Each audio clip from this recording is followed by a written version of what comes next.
Hey guys, Dr. Ben here, FA Well Centers. Excited to talk to you today. We're going to do a live Q&A. So we usually get hundreds and hundreds of questions and comments on these every Thursday, right around the same time. So if you want your question answered, put that down below right away because I'll be going through the order that they come in. Give me your name, where you're coming from, where you're located, any of those things, and I'll give you a shout out. Love seeing this.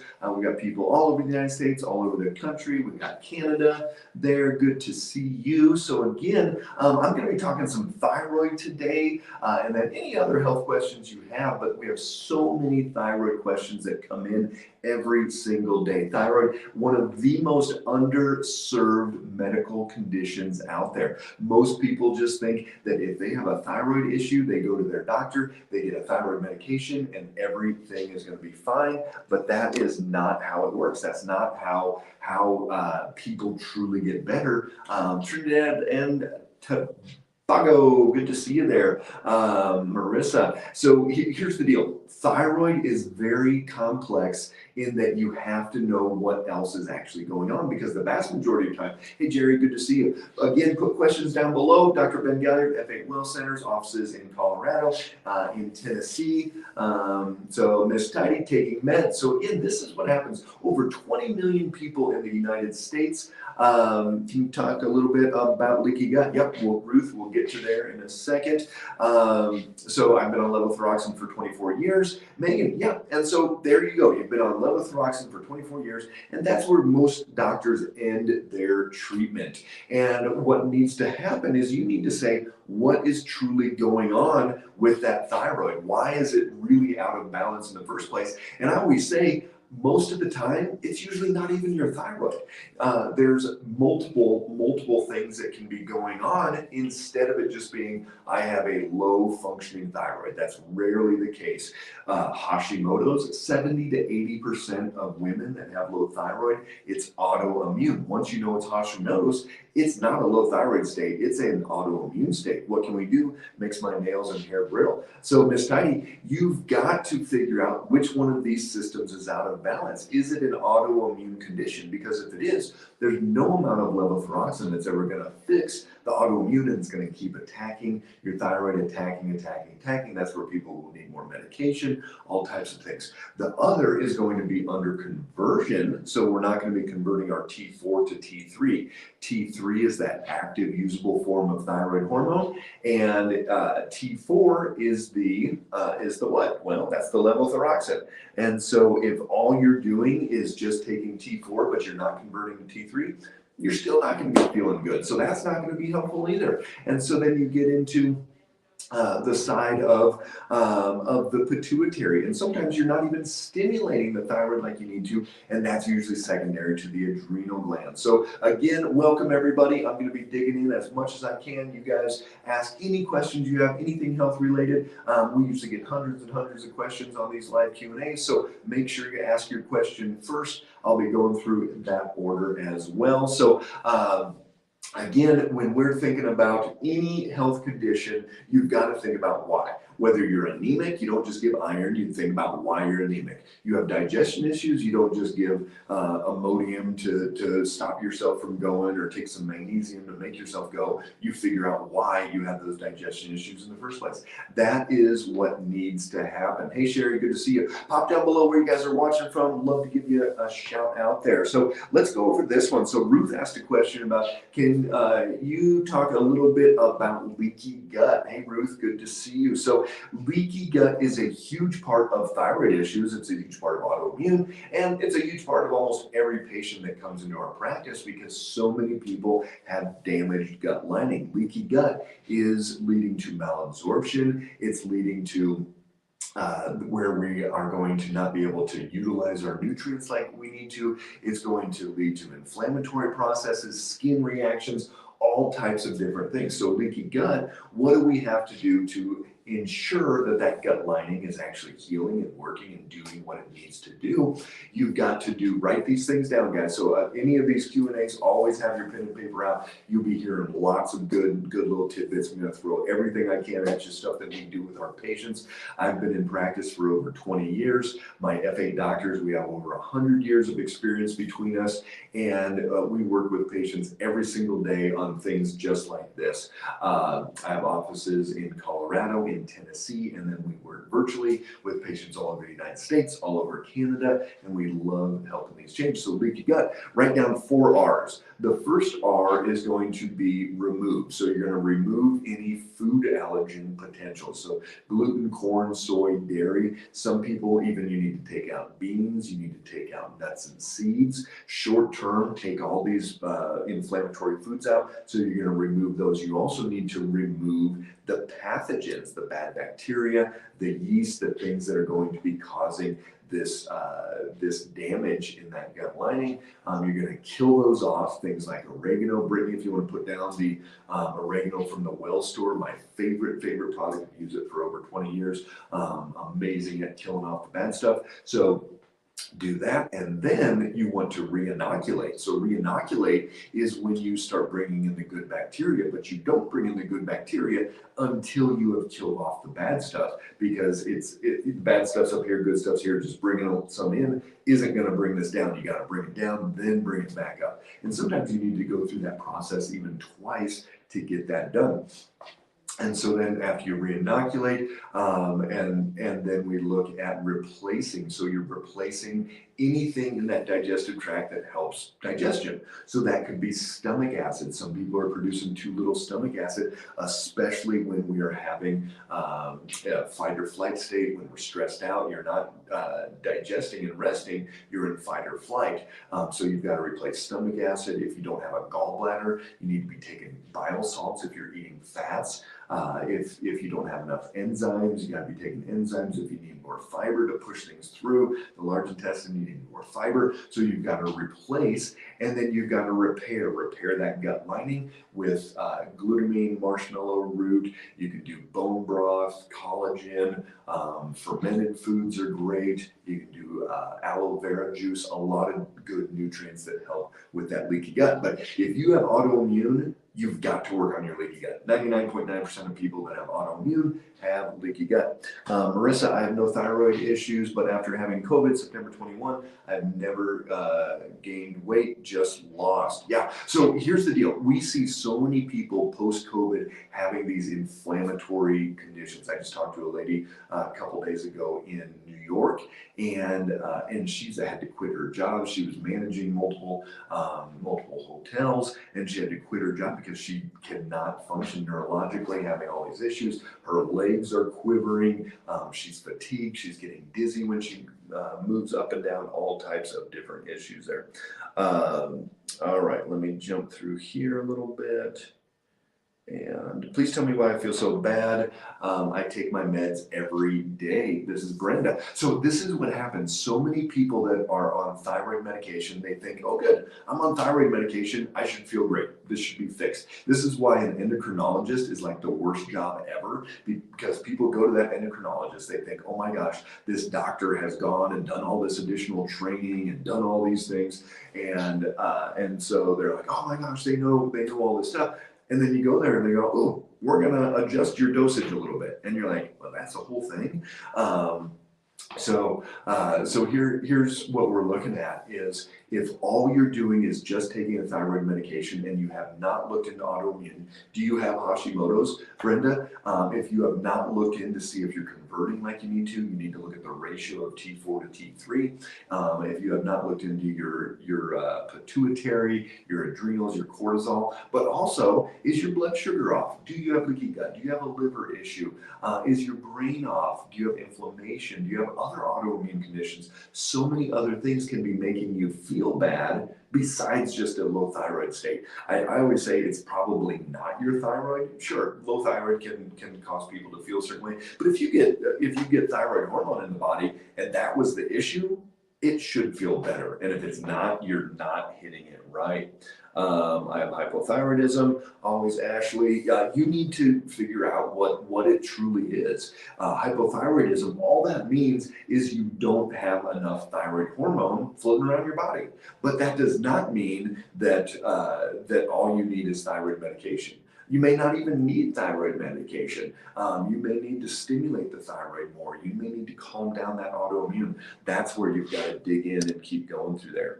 Hey Sherry, good to see you there in Nebraska. I hope you guys had some good snow. Snowy Minnesota. Carrie got some as well. Good to see you. Debbie, Winter Wonderland in Minnesota. Thanks for Suze, good to see you, and Gina. What is your opinion of mold involvement with chronic cases not responding to most things? Yeah, so Gina, mold, it's not the first place we start. So here's the big ones. Mold and Lyme and some of these other like kind of super complicated things. We don't start there with the vast majority of our patients unless somebody comes in like, hey, I just had to gut my house because it was all moldy and all that. Okay, we're going to start binding. We're going to start doing some different things. But for the vast majority of people, we don't start there because it's a pretty big slippery slope. It's a rabbit hole to go down, and it can be tens of thousands of dollars to fix your house. You might have to move, all types of different things. And so we start with the basics. Unless there's an obvious sign or symptom that we need to look at Lyme, we need to look at mold. You've got to start with your blood sugar. You've got to start with your liver. You've got to start with your gut. You've got to start with all of these basic things. And then, like you're saying, but if it's not responding to most things, I would absolutely look into mold. We had a moldy house. My wife was in bed 3-4 times a day or 3-4 times a week. I've got 4 boys. They were little at the time. And we had to have a nanny one summer because she couldn't take care of them.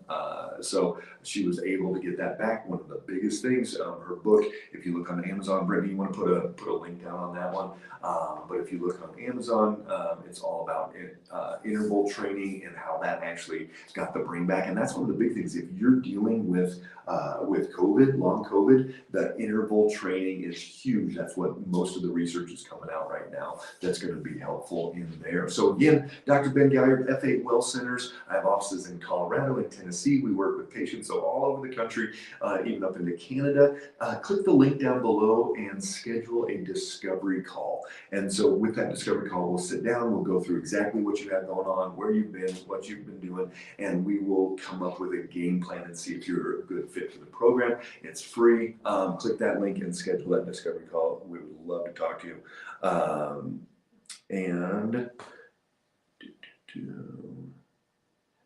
Does the gut cause some of the issues? Yeah, Miss Tyla. So here's the deal. Absolutely. We just talked about leaky gut. 99.9% of people that have autoimmune have leaky gut. And how many people that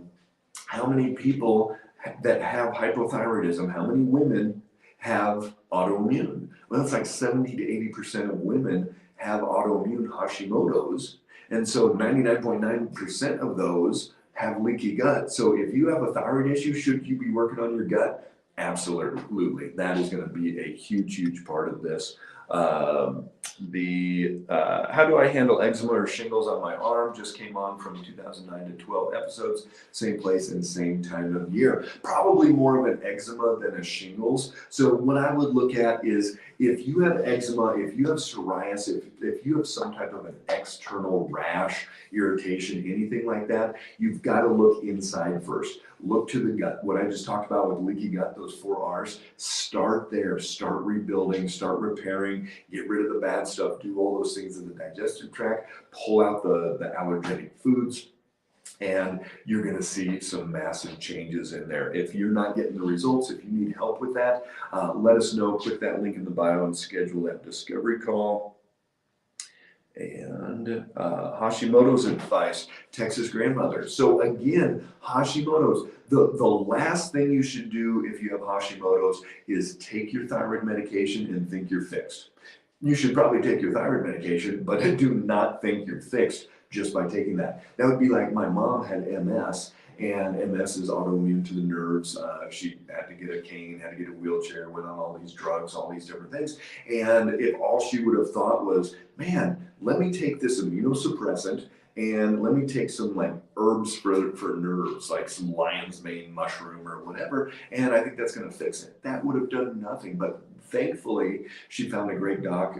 This is 20 years ago, worked through all of her systems that were out of balance, her gut, her brain, her inflammatory process, all these different things, worked on those, calmed everything down, and she gave away her wheelchair, gave away her cane, got off all the drugs. Now 20 years later, she's 79 years old. She doesn't have MS anymore. She does Granny Boot Camp, takes my kids fishing, all types of things. So that's what you have to look at is you now have to go, instead of I have a thyroid disease, I have an autoimmune disease. And here's the deal. Nobody's going to die from Hashimoto's, but I guarantee you people that have Hashimoto's, there's a high percentage of them that have additional autoimmune conditions. And these additional autoimmune conditions can lead to some pretty severe things. You'll never feel good if you're not really treating that Hashimoto's, but it's not going to fix anything. T4 and T3 in range, but TSH still elevated, 29-year-old, 112 milligrams of Synthroid. Here's the deal, and this is why it's so important. I need to do another video on this, is what's the difference between a traditional doc looking at your blood work markers and what we do at FA. When we look at blood work with FA, instead of looking at that wide range, we narrow it down to the healthy range. So TSH, we'll just use TSH for an example. It can be in LabCorp 0.45 up to 4.5. My optimal range is 1.8 to 3. If you're on medication, more 1 to 1.8. So again, like I said, have your pen and paper out, write these numbers down, put down below what your numbers are at. So T4 and T3, is it in the okay range? And not an optimal range? Probably. So always, Ashley, if your TSH is still elevated, I would look, if you haven't looked into Hashimoto's yet, you've got to look into that. All right, so where do you start figuring this stuff out? So Tuesday night, I just did an autoimmune workshop. Give me a thumbs up or a heart if anybody was on that one. It was a great time. We spent like an hour and 45 minutes going over all this stuff. And so here's what you need to do. And I've got, Brittany, if you want to put a couple of links on YouTube, I've got over 700 videos, long ones, that are recorded, and you can look into autoimmune, you can look into Hashimoto's, just search in there and you'll find all types of information. I go live. We've got tons of videos on Facebook as well. We got Instagram, lots of different things out there. So here's what you do. Are your adrenals out of balance? Is your cortisol, it should be 8 to 12, is it higher or lower? Is your blood sugar out of balance? Is it stabilized 85 to 110 all day long, or is it going up too high and going down too low? Do you have leaky gut? Is your vitamin D at 80? If you have Hashimoto's, your vitamin D needs to be at 80. If you're a female going through an estrogenic event, that could be, last year I found 3 teenage girls with Hashimoto's. That was puberty triggered it for them. Having a baby, going through menopause, going on birth control. Birth control is not hormone suppression, it's hormone replacement. So all of these estrogenic events can drive it. Do you have a chronic infection? You need to look at your neutrophils and lymphocytes on the blood work to see if you have viral or bacterial infections. All of these things need to be addressed, and that's how you start figuring out what is truly going on. And if you're not getting the results, if all your doctor's doing is writing that script and saying, hey, here's your levothyroxine, here's your Synthroid, click that link in the bio, schedule that discovery call. Let's get you real answers and real solutions. This is what we do with patients every single day. Again, we work with patients all over the country. We've got offices in Colorado and Tennessee. If you can get into one of those, great. Come down to Nashville. We'd love to see you. Do a brain map, do blood work, do an in-depth neurologic metabolic exam, all these different things. What about mold toxicity in the body? One of my numbers was 1,400 for the thyroid. I was injected with mold and bacteria. So Leslie, when we start talking about mold toxicity in the body, you've got to think about binders. And binders are things that are going to grab a hold of mold, grab a hold of toxins, things that we don't want in the body, and it's going to help pull those out. So that would be a great place to start. Suze, I love her book. So again, she's talking about my wife's book. If you want to, Brittany put a link down below for that one. It's how my wife healed from mold, from autoimmune, from being pretty much down and out in bed the majority of the time, couldn't even take care of our 4 boys. Lucy, good to see you in South Africa. And Kelly from Pennsylvania, great to see you. Spokane Valley, Washington. Rochester, New York, good to see you. Anchorage, Alaska, good to see you, Maya. Let's see.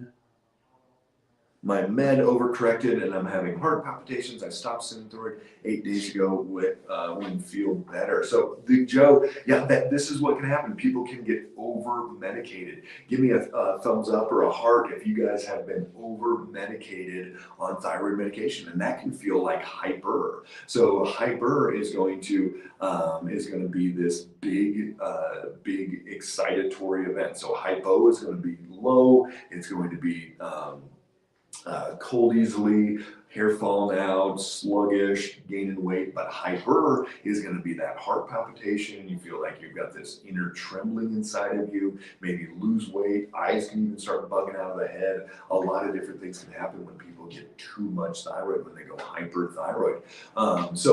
Absolutely. And what can happen with that is if you have Hashimoto's, Brig Joe, if you don't know you have Hashimoto's, it's a simple $15 test to check it. Then you can, if you have Hashimoto's, then you can get overstimulated, because if you start breaking down your thyroid a lot, it is going to drive more T3 and T4 in the body and cause that issue. Yuri, yes, Yuri's on YouTube. Go ahead, you can ask that question. What could be the cause of adrenal fatigue? This is Carrie. Number one stressor to the adrenals, it's not your husband. Anybody give me a thumbs up if you think it's your husband. Or it's not your job or your car or your kids or COVID or gas prices. Actually, I just paid $2.17 the other day for gas. So let me know if anybody has paid less than that lately. But it's not that. The number one stressor to the adrenal glands is actually blood sugar swings. And if you want more about blood sugar, I've written 2 books, one on the brain, one on blood sugar. Brittany, you want to put a link down below for Blood Sugar Doesn't Lie on Amazon. And in there, I talk in depth about when that blood sugar crashes, it is going to rev up the adrenal glands and it's going to tell the liver to kick out immediate stores of glucose. So every time that blood sugar crashes down, adrenals. So what could be the cause of adrenal fatigue? Number one thing we see is the blood sugar swings, especially some hypoglycemia. Number 2 is what's going on between the ears. We do what's called a brain map, and we're able to see if somebody has high alpha. Alpha is the relaxed meditative wave, but if it's high, that's going to be anxiety, worry, rumination, can't shut it down, all types of different things. So those are 2 things that you're probably not thinking about, and just taking herbs for adrenals will never fix those underlying issues. Leaky gut is not recognized by most doctors. Yeah, unfortunately, that it's not. And here's why. It's not that like you can't find it if you go to PubMed and look up intestinal permeability, malabsorption, leaky gut, things like that, you'll find hundreds and hundreds of articles, if not thousands. But here's the deal. There's no thing that a traditional medical doctor is going to be able to look at and go, ooh, this is how we treat leaky gut. This is what we do to help this heal up. So that's the big thing that I'm looking at is it's not so much that they don't even recognize it, they don't know what to do about it, because they can put you on prednisone. If you've got Crohn's or colitis, something like that, they can put you on prednisone. But otherwise, maybe they'd say take a probiotic, but otherwise there's no drug that's going to help leaky gut. Erica, what's your specialty? So our specialty is in what's called functional medicine, and we also do functional neurology with our neurofeedback. And so specialty is getting to the underlying root cause. I don't want to get out that specialty magnifying lens and say, I specialize in thyroid.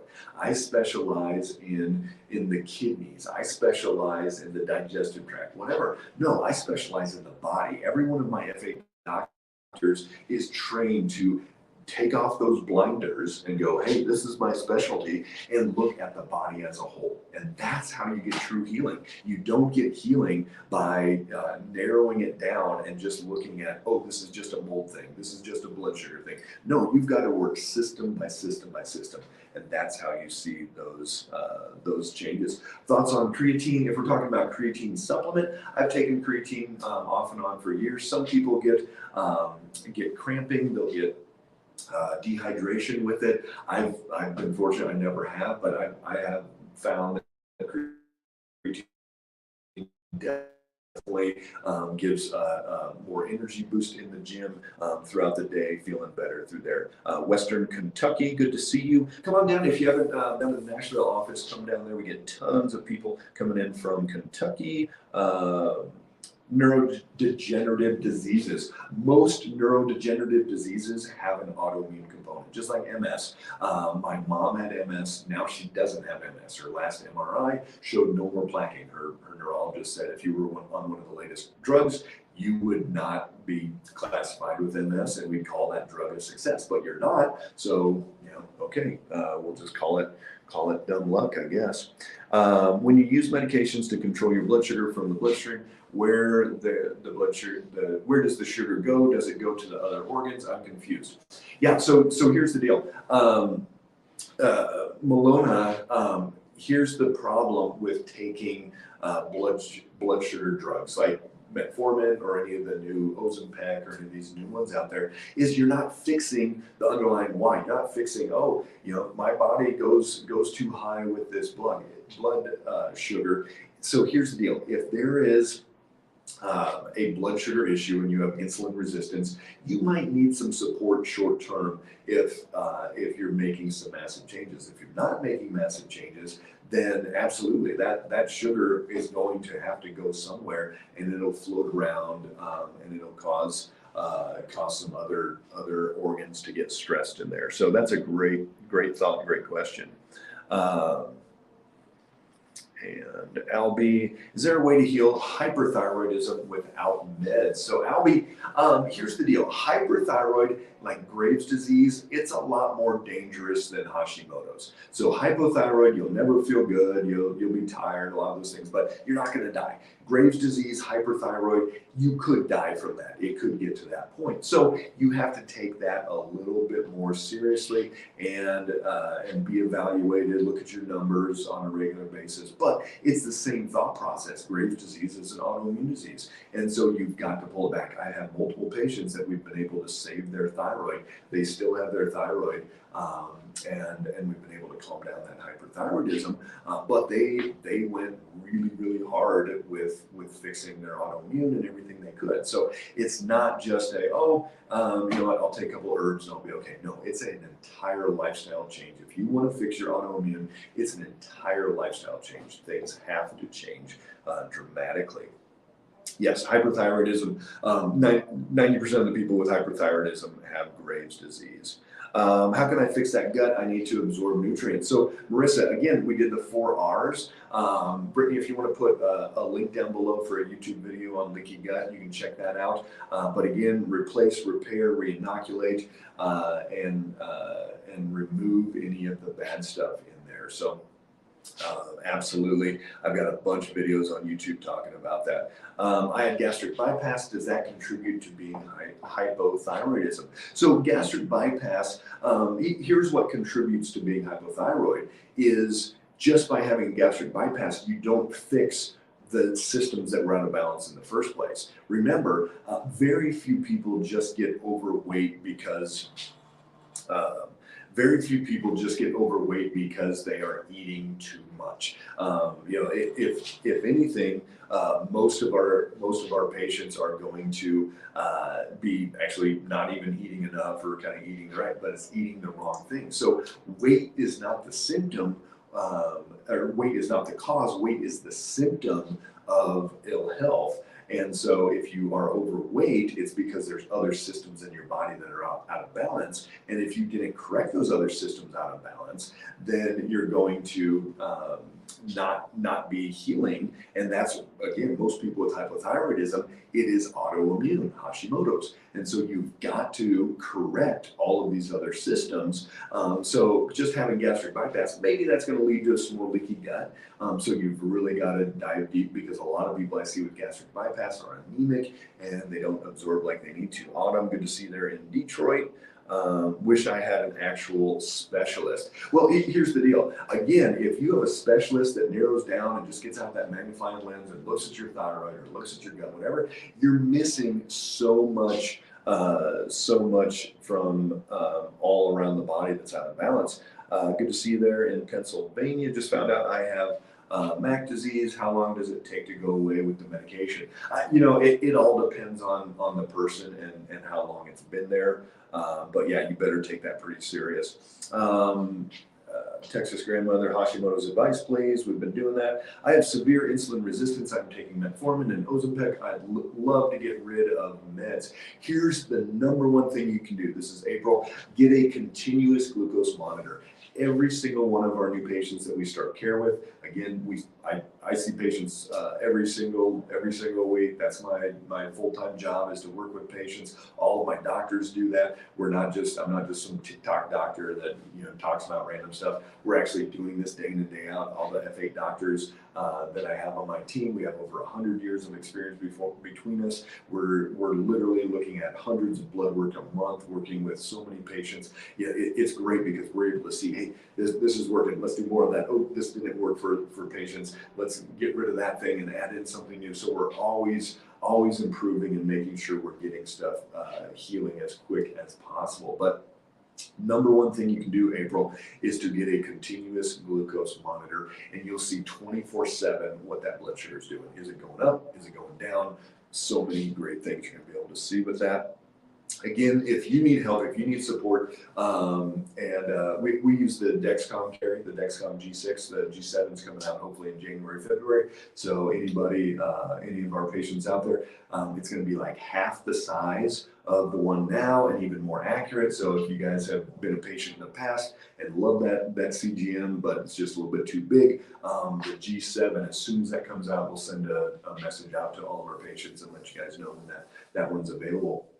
That continuous glucose monitor will tell you when that blood sugar is going up, when it's going down, and it is truly a miracle to be able to see that doing what it does, and then you start making those changes.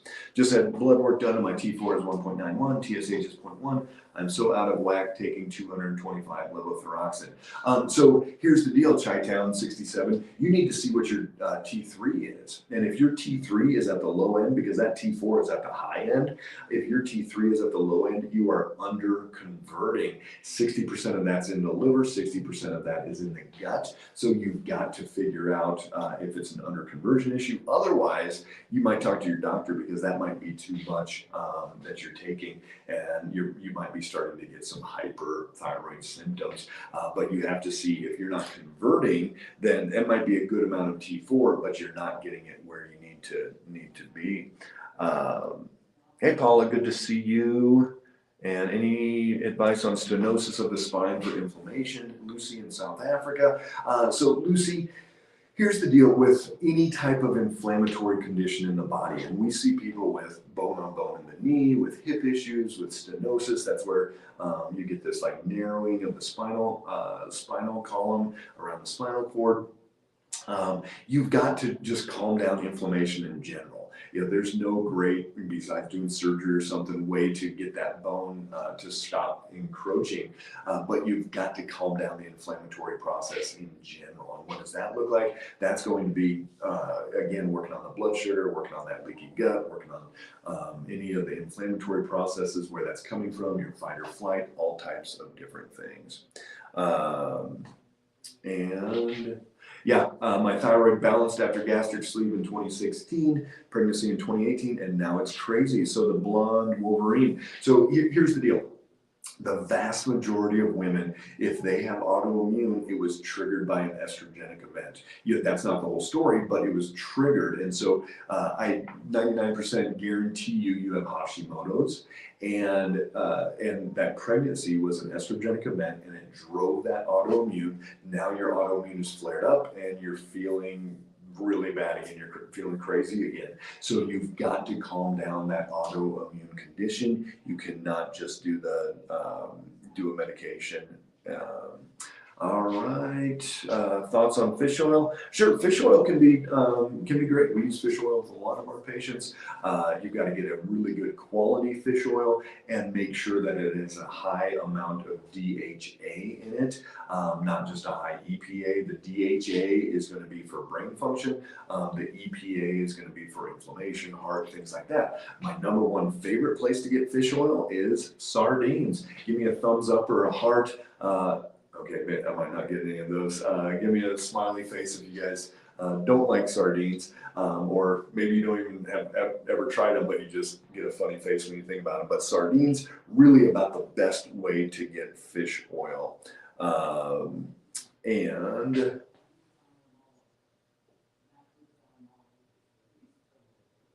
calcium is absorbed through the gut. If it isn't working right, neurodegenerative diseases.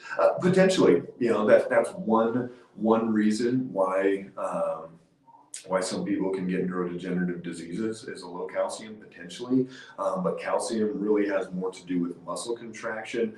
Sodium and potassium have more to do with nerve conduction. So I would say if your gut isn't working right, then it's going to be more of a stimulating that autoimmune, and that's where most neurodegenerative diseases are coming from. All right, P73 oregano oil, colloidal silver, gold are amazing. Yeah, so we use an oregano oil. I prefer, especially if we have a lower bowel infection going on, I prefer to use a time-released oregano. Brittany, if you want to put that link to the Oregano Max down there to our well store. And if you do any gel caps or drops, they're just going to kind of go systemic, which is okay sometimes. But you need to get that time-released one. Colloidal silver can be helpful as well. Hey there, up in Casper, Deza Falcinelli. Not sure what that means, but good to see you in Casper. And what about I have no gallbladder and he took some of my small intestine and some of my colon? Yeah, Ronicio, not sure how you say that, but no gallbladder. So now you have to think about bile salts. So you got to think about replacing those bile salts. Here's what happens. So many of you guys have had your gallbladder out. Gallbladder is this sac.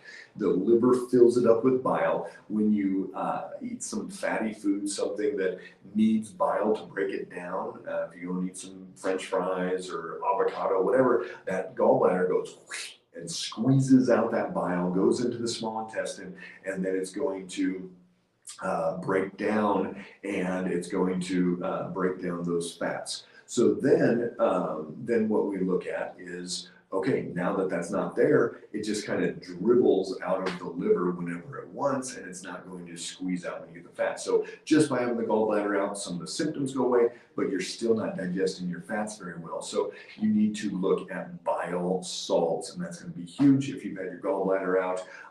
But if you don't have some of your small intestine, some of your colon, you've really got to do double time on. Hey, thanks for the lollipops there, Leslie. You've got to do double time on making sure you're absorbing like you need to. Do you believe nightshades should be avoided? For some people nightshades get inflammatory, and then for a lot of people, they're not. So it really depends on you. How about probiotics? Yep, remember, kill off first and then probiotics. We were just talking about oil of oregano. Three times a day on our Oregano Max, huge, kill it off, and then bring that back in. My free T3 is 5.42, and I have cardiomyopathy, missing half thyroid since birth, never knew. Yeah, I mean, that's pretty amazing. You got that much there. Thanks for all those roses.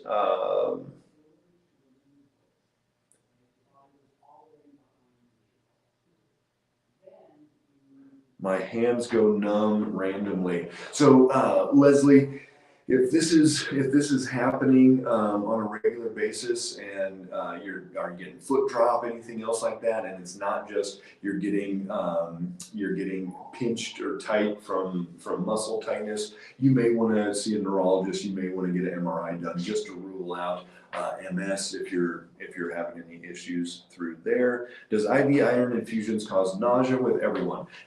Sarah, hard to say. I don't think it causes it with everyone, but it definitely can. But here's the deal with IV iron infusions. If you are having iron issues, low ferritin, you do not have enough iron in the body from a reason. It's not just, genetic. There's a reason why you have low iron, and it's usually about that gut. It's usually malabsorption, leaky gut, something going on where you're not utilizing those nutrients like you need to. So, yes, you may need the iron infusion, but you've got to fix the why. And if your doctor's not looking into that why, Sarah, click that link down below, schedule that discovery call, and we'll talk to you about all the ways that we can help start healing up your gut and getting your energy back. So any of you guys out there that are just jumping on Dr. Ben Gaillard, F8 Well Centers, I've got offices in Colorado, in Tennessee. We work with patients all over the country. If you or a loved one needs help, schedule that link down below for that discovery call, and we would love to talk you through the process. Gastroparesis and no gallbladder, how do I heal my gut? Princess Steph, if you guys don't know what gastroparesis is, this is horrible, horrible, horrible, horrible. Gastroparesis is going to be where you're throwing up every single day. It's a horrible disease, and there's so many people that are dealing with this. I'll put a video up on TikTok, and so many people jump on there. You're like, holy cow, that many people throw up every single day, and they do. So you've got no gallbladder. You need to be taking bile salts. You've got to be looking at your fight or flight state. So a lot of times if somebody's in fight or flight, they can't rest and digest. And so they can't heal up their gut. And so with that gastroparesis, you've got to figure out why you're not moving things through like you're supposed to. And endocrinologist treated me solely on Synthroid. Yeah, again, endocrinologist, they're not some like guru and have all this special knowledge. They go, hey, you get levothyroxine or Synthroid or whatever, but that is basically it. What about iodine? Iodine, sure, if it is just a low thyroid function, iodine can be helpful for that. But if it's a Hashimoto's under conversion, hypopituitary, iodine will not help those. How many drops of oregano oil? So again, when I'm talking about killing off in the gut, I don't use oregano oil. If you're doing drops, it's going to go systemic. It's going to absorb even in the stomach, and it's not going to get down to that digestive tract. Thoughts on Armour Thyroid? I'm having bad side effects. Laura, here's the deal. If you've got Armour, Nature-Throid, NP Thyroid, Synthroid, levothyroxine, Armour is basically ground up pig thyroid. It's T3 and T4. Some people feel great on it. Other people don't have very good side effects from it. So you need to be on whichever medication you feel best with, but then you also have to fix the underlying why that your body is out of balance in the first place. ANA positive, titer 1 to 1280. Yeah, Nurse D in OK. So here's the deal. That is crazy high. That you are having tissue breakdown with that positive ANA. You've got to take massive action, calm down that autoimmune reaction, and truly get your body balanced out there. And let's go here. Any other ones? I love sardines, never tried them until I started with F8. You talked about eating them in your videos, love them now. Jerry, see, yep, I've got a convert eating sardines. How do you test or work with patients remotely? Carrie, yeah, so we've got labs all over the country that we can send you to, unless you're in the middle of absolutely nowhere. 95% of our patients, they're gonna have a lab within 30 miles that they're gonna be able to go to. And so we get that request over, you get that blood work drawn. We do an in-depth questionnaire, probably an hour and a half that it's gonna take you to fill everything out. We'll sit down with you, review all of that, review the blood work, let you know exactly what's going on. And then we work remotely.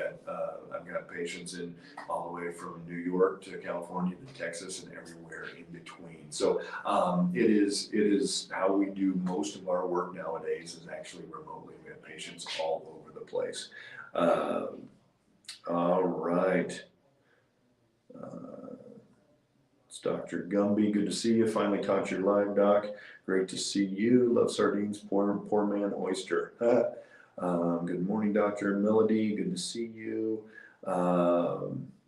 And how does anxiety and panic attack associate with Graves' disease? Yeah, so Graves' disease, Nicole, is going to be this hyperthyroid state. A lot of people with hypothyroid are depressed. A lot of people with hyperthyroid are anxious because it's going to be this revved up state, and this inner trembling, and you're just all jazzed up there. So that's going to be a big part of it. So again, like I said, guys, I did not get to all these questions.